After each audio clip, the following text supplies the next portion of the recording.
My husband left the responsibilities of taking care of his own father and all the housework to me and hangs out until dawn every day without giving me enough living expenses. He asked me to dedicate my time to the care of my sick father-in-law. I quit my job as a nurse, which I loved, and devoted myself to him. And yet, Are you asking me for money again? We can't live on such a small amount again this month. It's your job to make ends meet within the budget. But there's a limit, you know. This is impossible. You're all talk and do nothing. Who actually brings money here? My husband, who had shoved me away, looked down at me and smirked. You're only eating money instead of making it. You're like a parasite. How dare you? If I leave you, you won't be able to survive. At best, you should flatter me so that I don't throw you away. I can divorce you any time I want. You see? He flaunted papers in front of my face. He threw them at me and walked out of the living room. I picked the scattered paper up and spread them out on the floor. Unintentionally, my mouth made a smile when I saw the title Petition for Divorce. He believed that I was the one to suffer from the split. Not at all. I was not surprised since he wasn't aware of something important. How pathetic. I dialed the lawyer's number as I stared at the papers. My name is Michelle. I was a nurse at a private hospital. It was a tough job, with night shift and many days without breaks. Being a nurse had been my dream since I was a little girl. I found it as rewarding as it was hard. I truly loved my job. Although my husband Ryan and I seldom saw each other due to our busy schedules, we never had friction, and our marriage somehow carried on smoothly. My life changed drastically after an incident. One day, my father-in-law, Ryan's only living family member, suddenly became incapacitated. He was living alone at that time and was no longer able to take care of himself. He needed nursing care.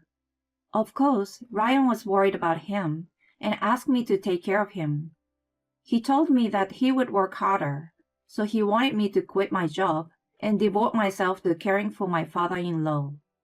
I suggested we take advantage of the many convenient nursing care services available those days. He worried that his father would feel too uncomfortable having a stranger take care of him. I didn't want to quit my job, but my father-in-law was always very good to me. I well knew that his personality was too considerate of others. I understood Ryan's concern and finally decided to leave my job after much consideration. He also promised to help me with the housework as much as possible. I was sure that we were able to handle the new living arrangement. Things went well at first when we started living with my father-in-law. Ryan kept his promise and helped me around the house. Although the money we could spend was not much, we just needed to live modestly to get by.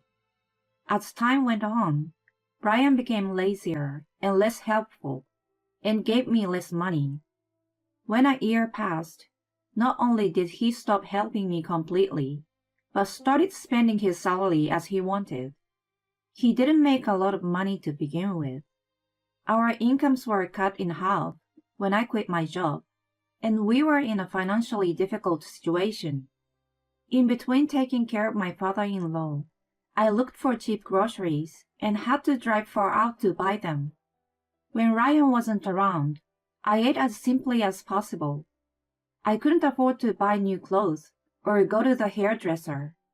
When the living became too tight, I asked Ryan for help, but he always got annoyed with the word money.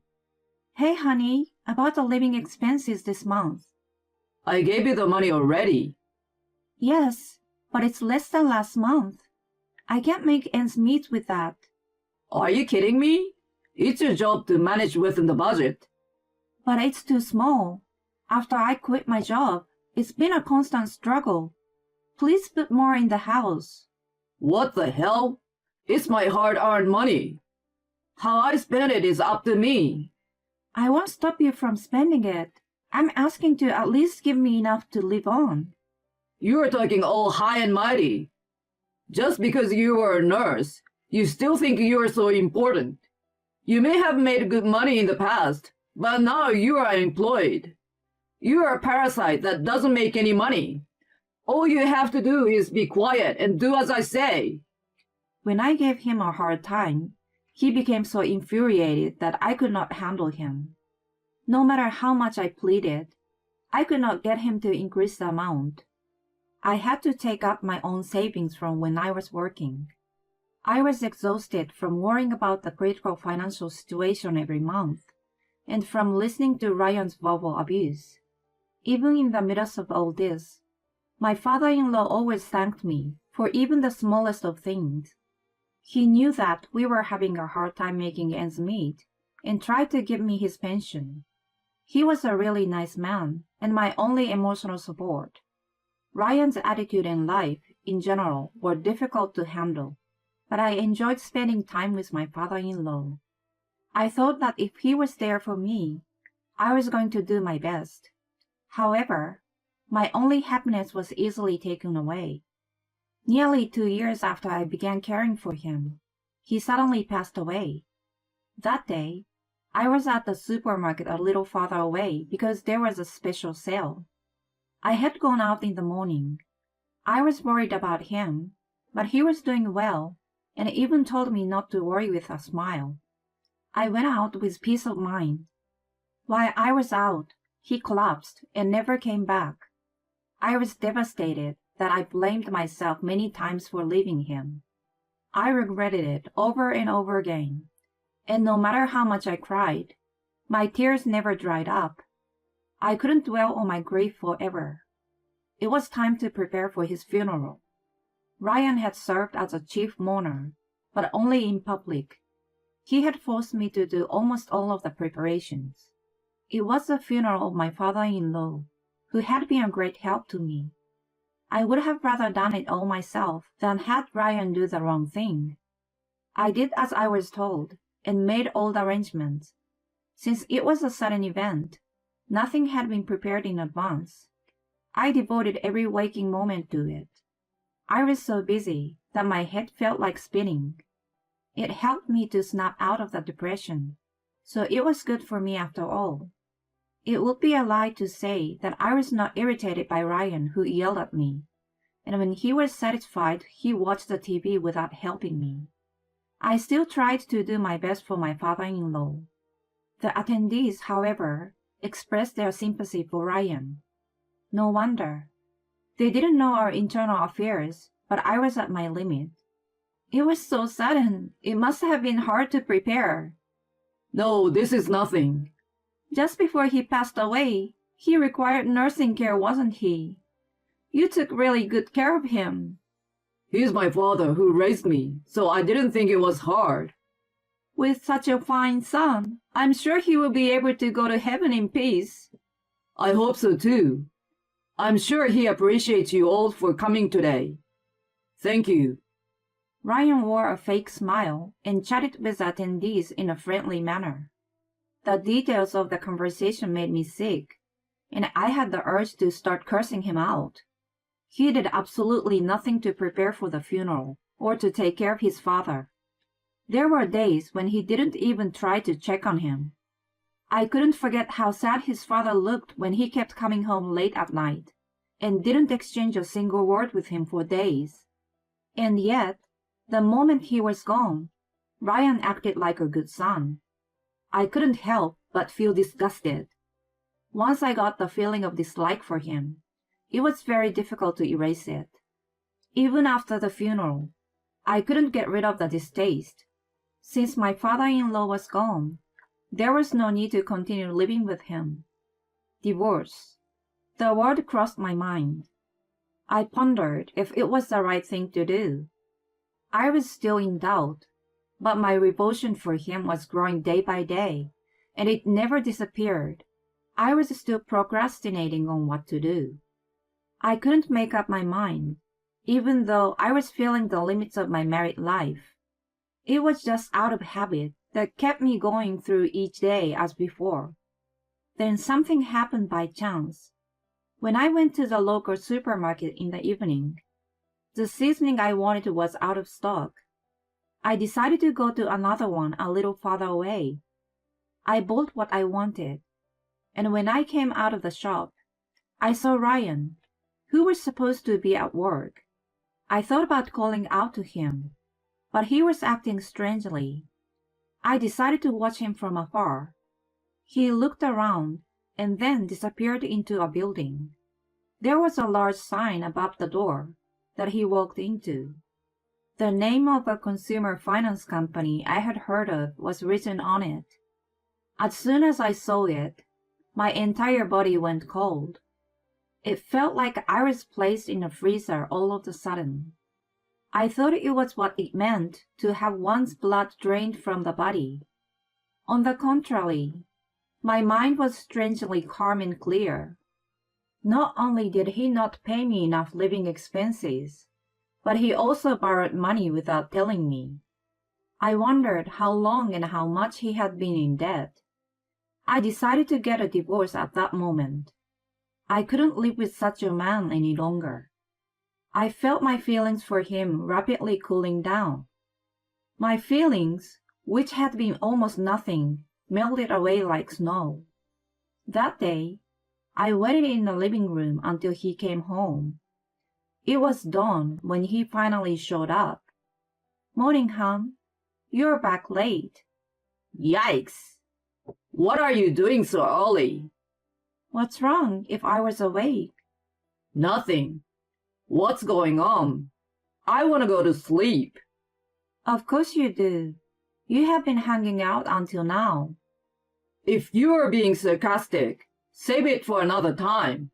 I'm tired from working, unlike you. "Oh, right. I'm sorry. I have something important to tell you." What? "Let's get a divorce." Huh? What are you saying all of a sudden? "I have been thinking about it." What the hell? You are living off me. How are you going to survive after the divorce? "I mean, you don't give me enough money to live on, so a divorce won't make a difference." Right. You're an angel in white.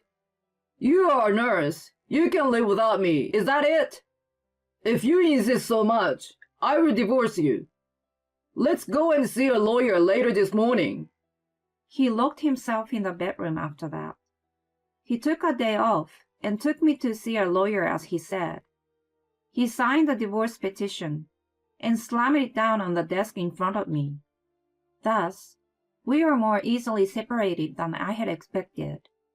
Ryan kept mumbling that it was too late to regret it, but I ignored him. I decided to return to my parents for the time being. When I explained the situation to them, they offered to help me, so I took their word for it. I immediately started packing up my belongings in the house.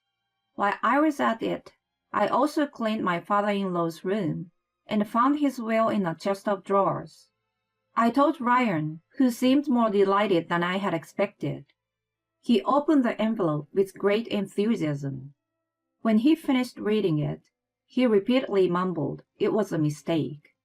I peeked in from beside him, and I understood that there was nothing he had expected written on it. The will stated that the several stocks his father owned were bequeathed to me. It also enclosed a long, long letter of thanks to me.